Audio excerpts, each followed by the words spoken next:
Assalamualaikum warahmatullahi wabarakatuh. Teman-teman semua apa kabar? Semoga semua dalam keadaan sehat, semangat, dan penuh harapan.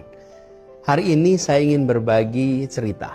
Cerita tentang sebuah langkah kecil, tapi dampaknya semoga bisa jadi besar. Cerita tentang langkah awal baru sebuah gerakan bersama. Cerita tentang menghubungkan dua sisi harapan. Jadi tanggal 14 Mei yang lalu, kita meluncurkan sebuah gerakan yang kami beri nama Aksi Bersama. Ini bukan perusahaan komersial, ini bukan institusi negara, ini bukan partai politik, tapi ini gerakan. Aksi Bersama adalah wadah yang mewadahi orang-orang dari berbagai latar belakang untuk bisa bertemu, untuk bisa beraksi untuk Indonesia. Kenapa namanya Aksi Bersama? Begini, terlalu banyak orang baik di negeri ini yang punya niat, tapi tidak tahu harus memulai dari mana.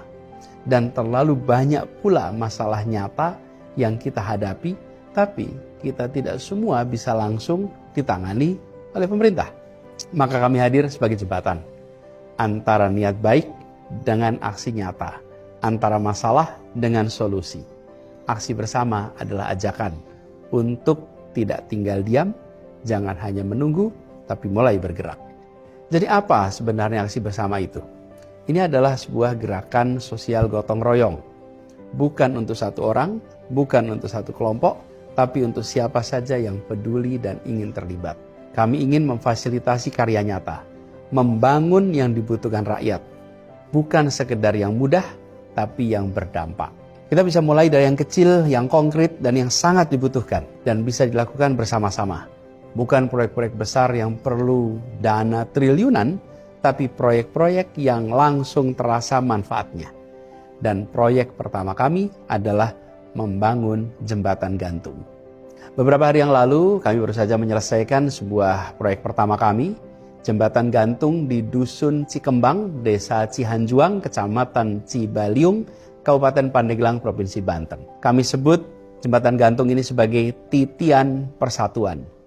Bertahun-tahun warga di sana harus menyeberangi sungai dengan jembatan yang sudah reot, sudah rapuh, sudah lapuk. Bayangkan anak-anak berangkat sekolah harus menyeberangi sungai dengan jembatan reot dan lantai bolong-bolong. Bayangkan ibu-ibu yang sakit atau lansia yang harus dibawa ke puskesmas, menyeberangi jembatannya pun dengan risiko tambahan. Petani yang bawa hasil panen pun harus ekstra hati-hati agar tidak jatuh, tidak rusak. Itu kondisinya.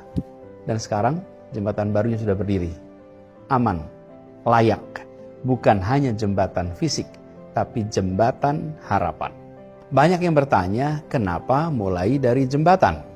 Begini jawaban sederhananya. Karena jembatan adalah penghubung. Ia bukan hanya menghubungkan dua sisi sungai, tapi juga dua sisi keterisolasian dengan keterhubungan. Keterlambatan dengan pembangunan, antara harapan dan realisasi harapan. Saat dulu saya bertugas di Jakarta sebagai gubernur, saya pun pernah menemukan sebuah jembatan gantung yang sudah hampir roboh. Letaknya di Serengseng Sawah, Jakarta Selatan. Julukannya di sana adalah jembatan Indiana Jones, karena harus bergelantungan, bergoyang, dan membahayakan saat diseberangi.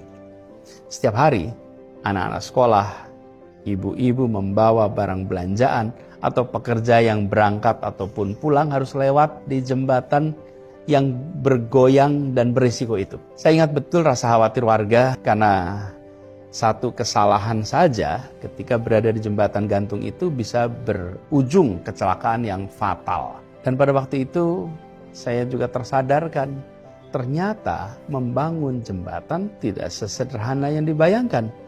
Jembatan itu berdiri di atas sungai Kali Ciliwung yang dikelola oleh pemerintah pusat. Satu sisi adalah DKI Jakarta, sisi lain adalah Jawa Barat. Jadi ada 3 level pemerintahan yang perlu sinkron hanya untuk membangun sebuah jembatan yang kecil. Jembatan untuk dilewati pejalan kaki, sepeda ataupun motor. Realita ini seringkali tidak disadari oleh publik juga.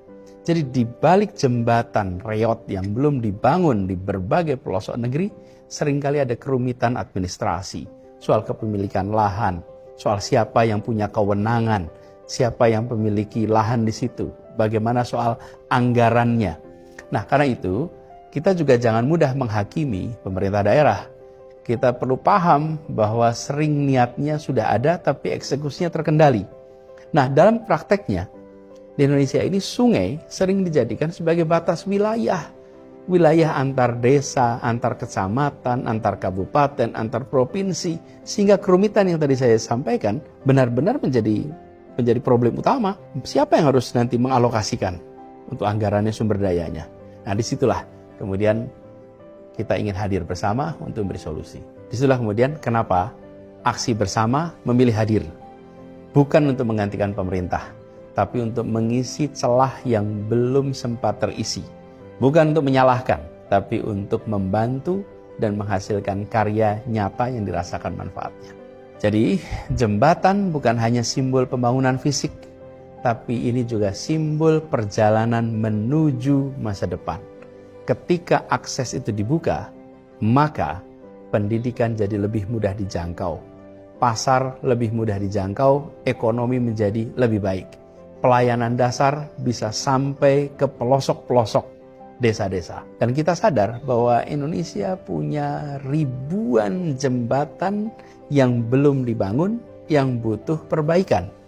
Bukan hanya di Banten, tapi di seluruh pelosok. Di Kalimantan, di Sumatera, di Sulawesi, di Nusa Tenggara, di Papua, di Jawa, di berbagai tempat.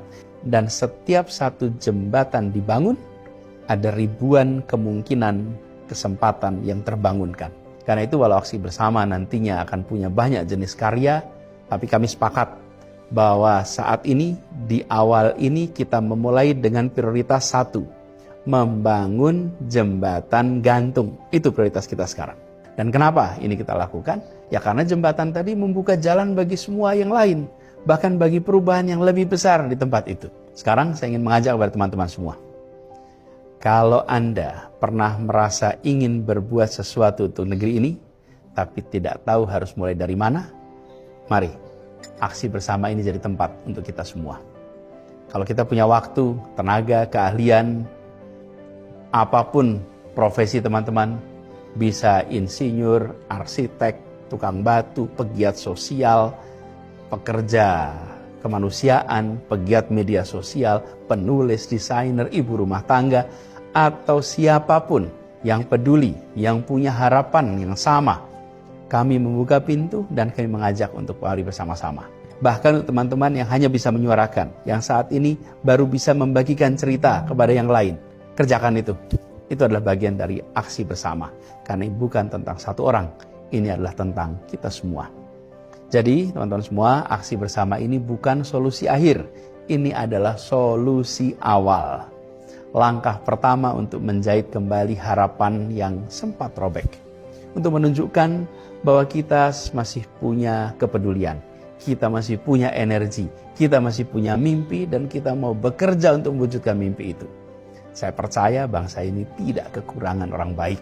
Dan kita perlu wadah untuk mempertemukan mereka semua. Mempertemukan orang-orang baik dalam aksi bersama yang nanti akan diwujudkan, dibuktikan dalam bentuk karya-karya nyata. Jadi mari kita mulai sama-sama. Silahkan kunjungi situsnya aksibersama.or.id. Dari satu jembatan, dari satu desa, dari satu langkah, sambung menyambung menjadi satu untuk Indonesia yang lebih terhubung, yang lebih adil, yang lebih sejahtera. Terima kasih. Assalamualaikum warahmatullahi wabarakatuh.